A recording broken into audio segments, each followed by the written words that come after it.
ನನಗೆ ಗೊತ್ತೇ ಇರಲಿಲ್ಲಪ್ಪ. Thanks.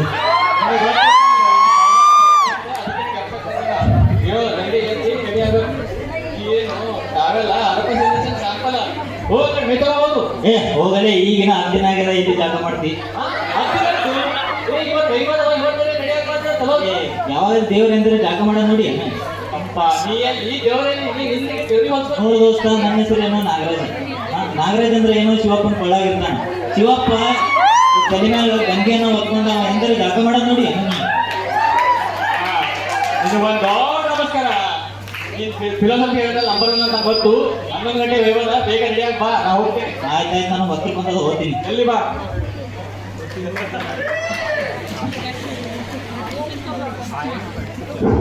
So ನೋಡಿದ್ರಲ್ಲ, ದೃಶ್ಯ ಬಂದಿದ್ದ ನಿಮ್ಗೆ ಏನ್ ಗೊತ್ತಾಯ್ತು? ನಮ್ಮ ನಾಗರಾಜ್ ಕ್ಯಾರೆಕ್ಟರ್ ಎಂತದ್ದು ಅಂತ ತಿಳಿತಲ್ವಾ?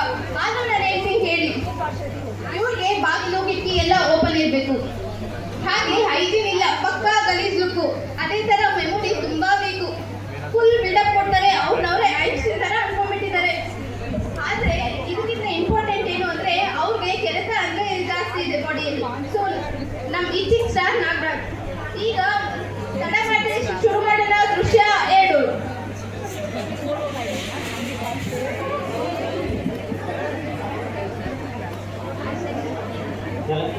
ಹನ್ನೊಂದು ಗಂಟೆಗೆ ವೈವಾ ಇದೆ ಅಂತ ವೀರಣ್ಣ ನಾಗರಾಜ್ ಹೇಳ್ದ. ಬಟ್ ಮುಂದೆ ಏನಾಯ್ತು ಅಂತ ನೀವೇ ನೋಡಿ.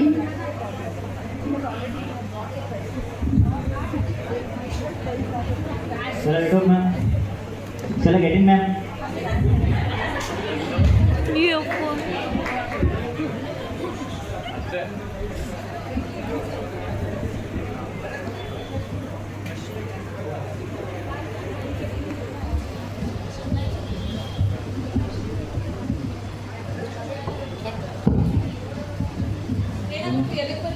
ಮ್ಯಾಮ್ ವೈವಾ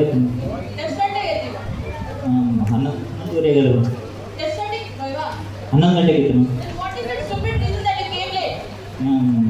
ಅದು ಬಟ್ಟೆ ಒಂಥರ ಆಗ್ತದೆ ಮ್ಯಾಮ್. 11 ಗಂಟೆ ಆದ್ರೆ ಅದ್ರ ಸಂಬಂಧ ನಾವು ಏನಾರ ಸ್ವಲ್ಪ ಬಟ್ಟೆ ಹಾಕೋಬೇಕು.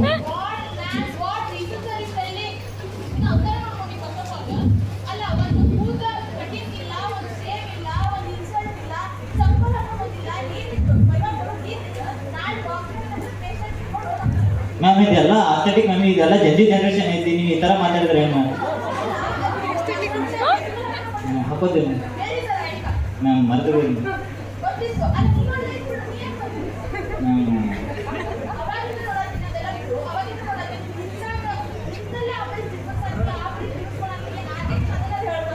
ಮೈಯಾಗೆಲ್ಲ ಬೆಂಕಿ ಹತ್ತಂಗ ಅದು ಮ್ಯಾಮ್. ಎಲ್ಲೂ ಭಾಳ ಟೆಂಟ್ ಕೊಡ್ತದೆ ಮ್ಯಾಮ್. ಈಗ ನಿಂತೇನಂದ್ರೆ ನಿಂದ್ರದಾಗಲ್ಲ ಅದು. ಹಾಂ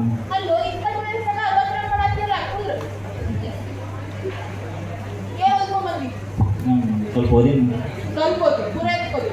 ಮ್ಯಾಮ್. ಅದು ಓದೋಕಂತಿದ್ದೆ ರೀ. ಒಬ್ಬ ನೀಟ್ ಸ್ಟೂಡೆಂಟ್ ಕಾಲ್ ಮಾಡಿದ್ದೆ ರೀ, ಮೋಟಿವೇಶನ್ ಕೇಳಿದ್ಮೇಲೆ ಅದು ಕೇಳಾಗ್ತೀವಿ. ಹಾಂ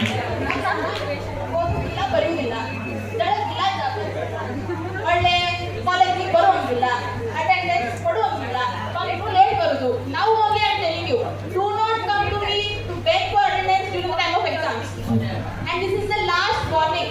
Next time you come, I want you to answer every question that I'm going to ask you without giving any reasons. Go now. Also wait. Write the apology letter and say what is the stupid reason that you have. And then I'll leave the post. Thank you.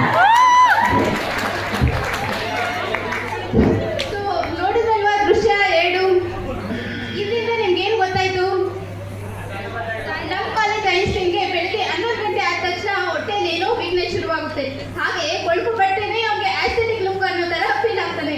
ಅದೇ ಜೊತೆ ಮೈಯೆಲ್ಲ ಬೆಂಕಿ ಬಿದ್ದ ಹಾಗೆ ಉರಿಯೋಕೆ ಶುರುವಾಗುತ್ತೆ. ಇದರಿಂದ important ಏನು ಅಂದ್ರೆ ಅವ್ರಿಗೆ ನಿಂತ್ಕೊಳ್ಳೋದಂದ್ರೆ ಆಗಲ್ಲ. ಸೊ ನಮ್ ಡೇ ಟು ಡೇ ಲೈಫ್ ಅಲ್ಲಿ ಈ ತರ ಪೇಷಂಟ್ಸ್ ಹಾಗೆ ಇಂಥ ಕ್ಯಾರೆಕ್ಟರ್ ಇರೋ ಪೇಷಂಟ್ಸ್ ಬಂದಾಗ ನಾವು ಯಾವ ರೆಮಿಡಿ ಕೊಟ್ಟು ಟ್ರೀಟ್